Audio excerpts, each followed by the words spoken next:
Pô, bom demais? Questãozinha aqui, ó. Questão 17 do capítulo 8 do volume 2 do Moisés. E a questão diz assim, ó. Aliás, né? A pressão atmosférica, a vaporização completa de 1 litro de água, né, a 100 graus Celsius, gera 1,671 metros cúbicos de vapor de água.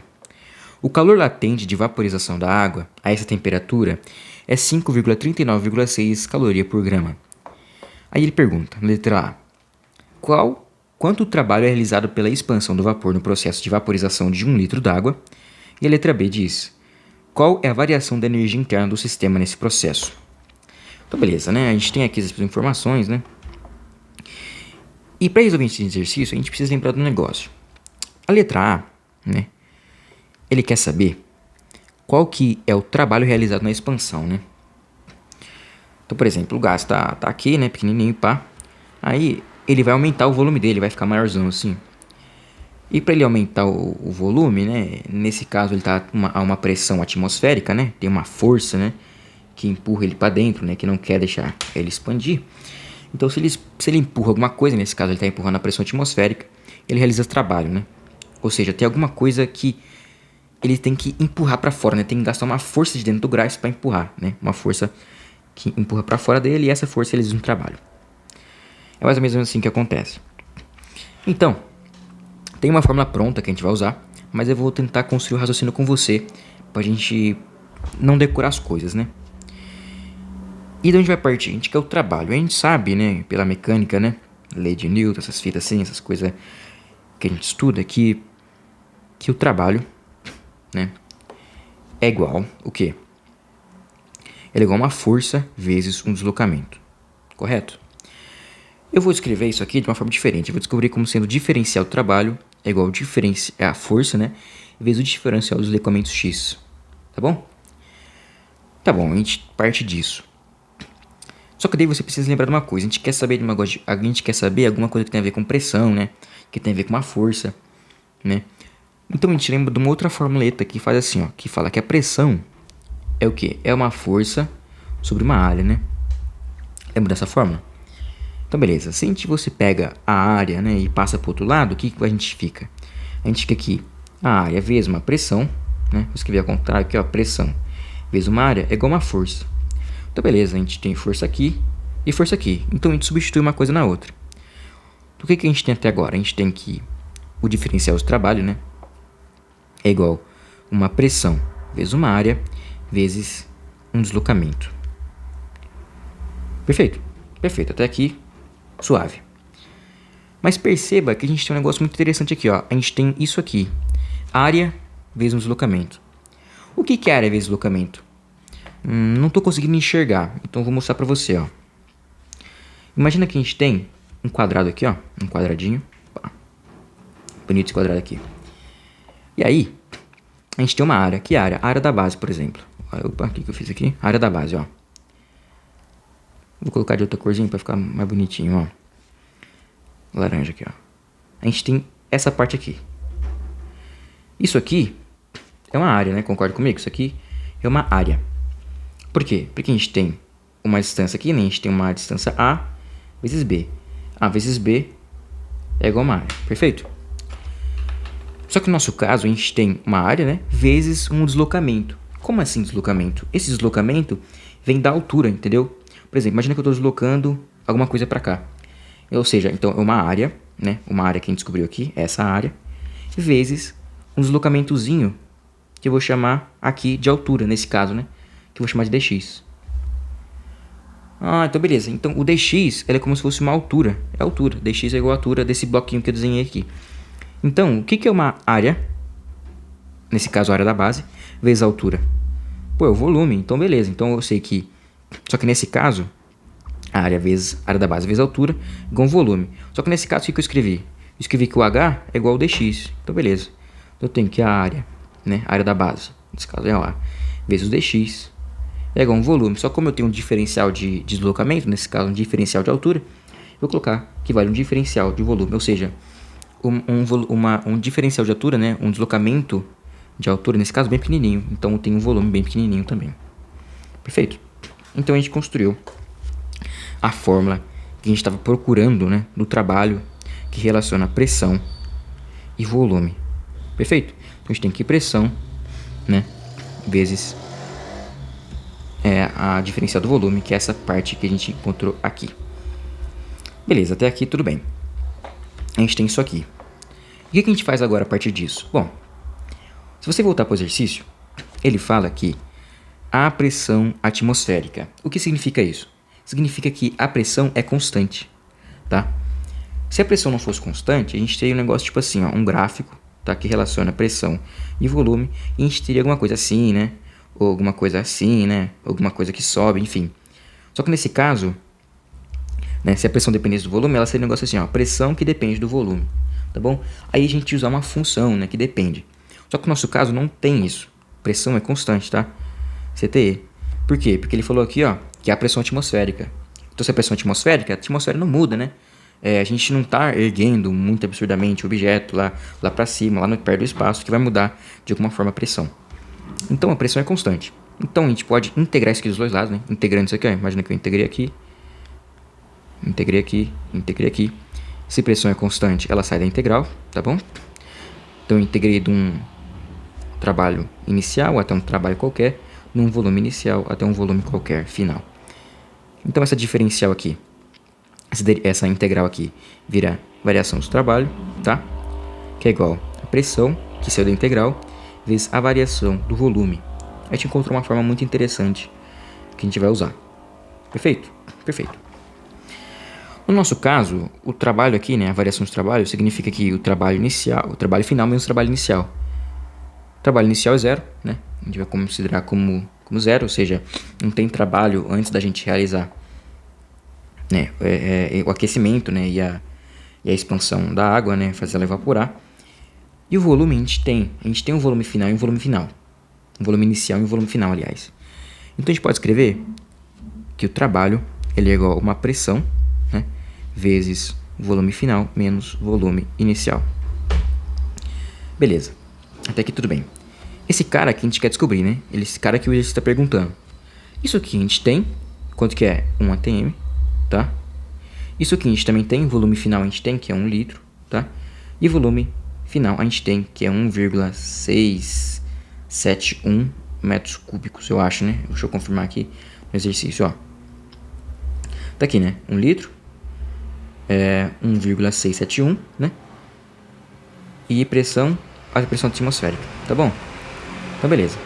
Então, agora é só substituir o valor, tá? Só que a gente tem que tomar cuidado com as unidades. Por quê? Porque o trabalho, ele tem que ser dado em joule, tá? Ou caloria, né? A gente pode escolher. Nesse caso, ele vai sair em joule. Então, como é que a gente vai fazer? Vai ficar trabalho é igual a pressão. Se você for colocar a pressão, quanto que ela vale a pressão atmosférica? Olhei na colinha aqui, ó. Então, a pressão atmosférica faz mais ou menos aproximadamente, né? 0,1 vezes 10 a quinta Newton por metro quadrado, né? Lembra aqui, ó. Essa unidade aqui, ó, é uma força sobre uma área, né? Então, beleza. É a unidade de pressão. O volume final, a gente tem, né? Vale o quê? Vale 1,671 metros cúbicos, né? Menos o volume inicial, que é 1 litro. Pô, quanto que vale 1 litro? Então lembra, ó. Eu vou converter a unidade aqui com você. O metro cúbico é igual a 1.000 litros. 1.000 litros. Então, quanto que vale 1 litro? 1 litro é igual a 10 a menos 3 metros cúbicos, né? Eu dividi por 1.000 dos dois lados, tá? Tá vendo? Então, se eu dividir por 1.000, né? Divide por 1.000, aqui dá 1, e aqui fica isso aqui. Então, a gente pode escrever isso aqui como sendo 1 vezes 10 a menos 3 metros cúbicos. Perfeito? Vamos conferir a unidade, ó. Metro quadrado, aqui tem metro cúbico, né? Então, eu corto metro quadrado com 1 aqui, que vai ficar 1. Então, vai ficar Newton vezes metro. Newton vezes metro, como a gente viu, a unidade de trabalho, que é o quê? Joule. Então, beleza. Então, fazendo as continhas, quanto que fica? Fazendo as continhas aqui, ó, vai ficar aproximadamente que o trabalho realizado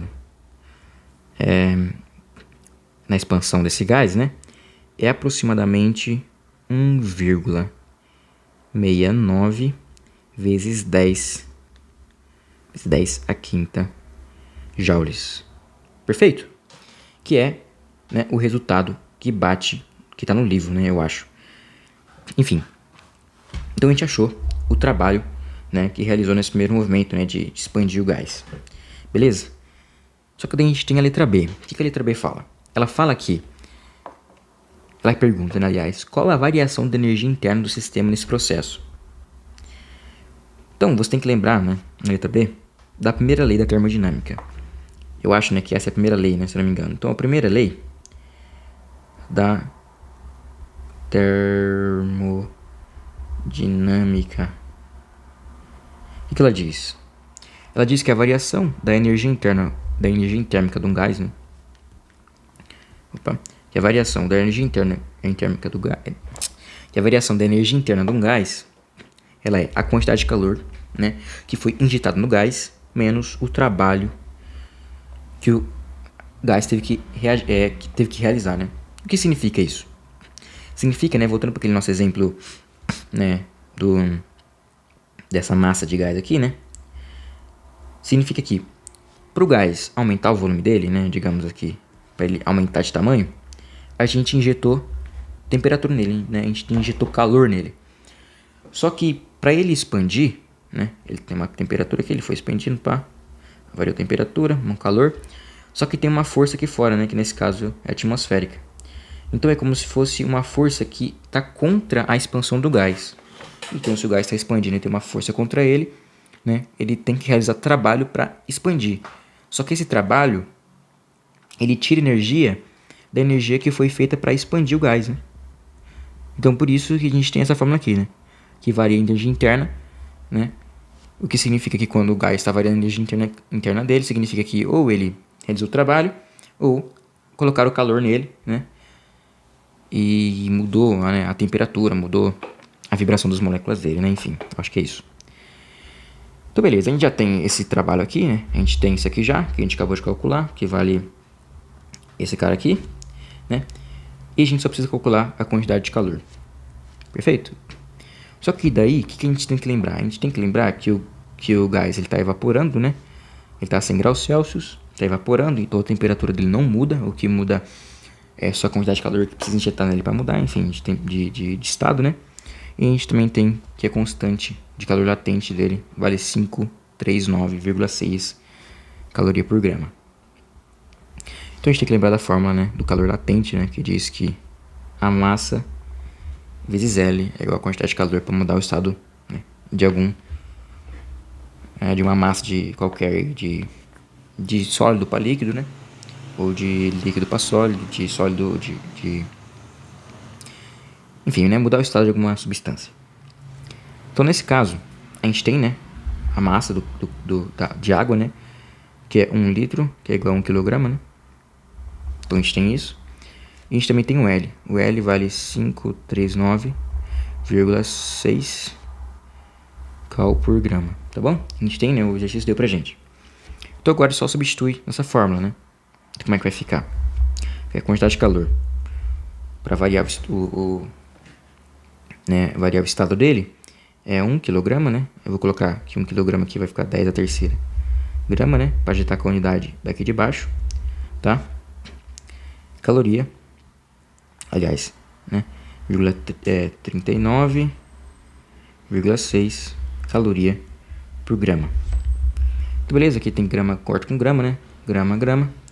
Então vai ficar que a quantidade de calor do gás vale 5,396 vezes 10 a quinta caloria. Perfeito? Ah, por que você mudou? Por que você mudou assim? Pra ficar bonitinho. Aqui tá 10 a quinta, né? E aqui tá 10 a quinta também. Tá? Só que você tem que lembrar de uma coisa, que a gente quer saber a variação da energia interna do gás, né? Só que para isso tem que estar numa unidade e isso tem que estar na mesma unidade. Nosso caso está diferente, né? Aqui está em caloria e aqui está em joule. Isso a gente tem que converter em unidade, né? Como a gente já está fazendo a conta da quantidade de calor, eu vou converter caloria para joule. Como é que a gente faz isso? A gente tem que lembrar de quanto joule vale uma caloria, né? Então, se você lembra bem, vale uma caloria equivale a 4,186 joule. Tá bom? Uma caloria vale isso aqui de joule. Aqui a gente tem uma caloria, então a gente substitui esse cara aqui. Então como é que vai ficar? A quantidade de calor vai ficar 5,396 vezes 10 a quinta vezes 4,186 joule. Beleza? Beleza, então tá tudo meio na mesma unidade, né? Então a gente pode finalmente calcular a variação da energia interna. Que é o quê? É a quantidade de calor, né? Que é esse númerozão todo aqui. Como é que vai ficar? 5,396 vezes 4,186 vezes 10 a quinta menos 1,69 vezes 10 a quinta. 1,69 vezes 10 a quinta joule. Tá bom? Nesses dois casos tá em joule, então eu coloco isso aqui assim. Então agora é só fazer continha. E quanto que dá essa conta aqui? Então isso aqui dá aproximadamente, né? A gente tem um 10 a quinta aqui, né? Então a gente pode meio que colocar ele nas evidências, ele vai aparecer no final. Se você fizer a continha, vai ficar 2,09 vezes 10 a 6, tá bom? Joules. Vai dar isso aqui, que é o que eu acredito que tá no livro. Perfeito, pessoal. Eu acho que é isso, tá? Espero que tenha ajudado. É nóis. Tamo junto, tamo junto.